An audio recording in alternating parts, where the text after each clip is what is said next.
Hi, I'm Marcus, and I'm a quad lifer too. When me and John were discussing our existential crises, we never really came up with a concrete definition of what exactly happens in a quarter life crisis, or when one becomes a quad lifer.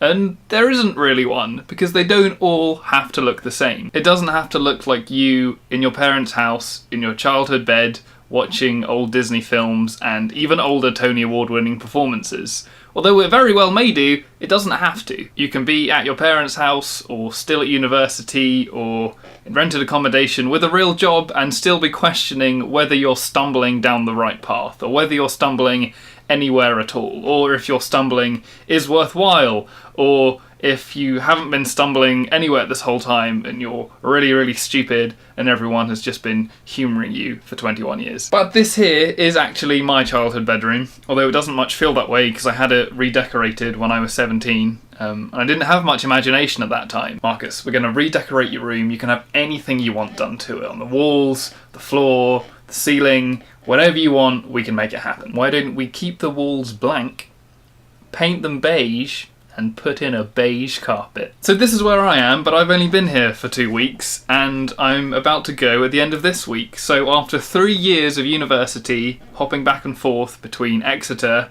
which is ages away, and Sussex, I'm gonna stop off for 3 weeks and then move to Bristol. And that's really, really cool. It should be really, really cool. And it is, I am looking forward to it, but I am gonna miss a couple things. For one, I actually really like my sunny seaside town of Worthing. Also, living at home, I've got quite used to not having to cook for myself and not having to do my own laundry.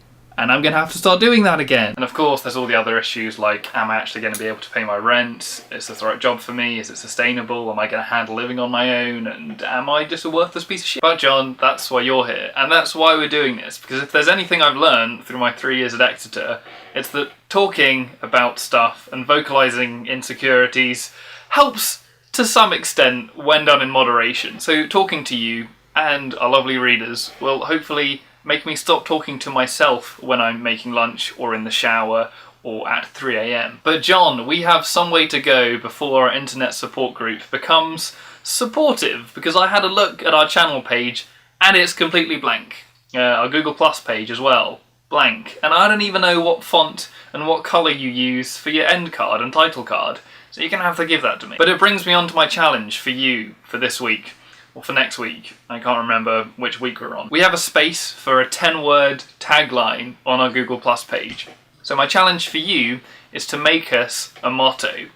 In fact, I want you to make several mottos, at least 10 of them, by next week. Something that sums up our motivations, our aims, our insecurities, our goals, and what we do as a entity and as a concept. So that's it. Challenge 1, make a weekly video. Done. It's only been 1 week, so I don't know if that counts. Challenge 2, think of a motto. What is Quad Lifer's motto? What's our tagline? What do we say at the end of every video, or at the beginning? What do we put on our title card? It's up to you. 10 next week. So until the next time, to be confirmed.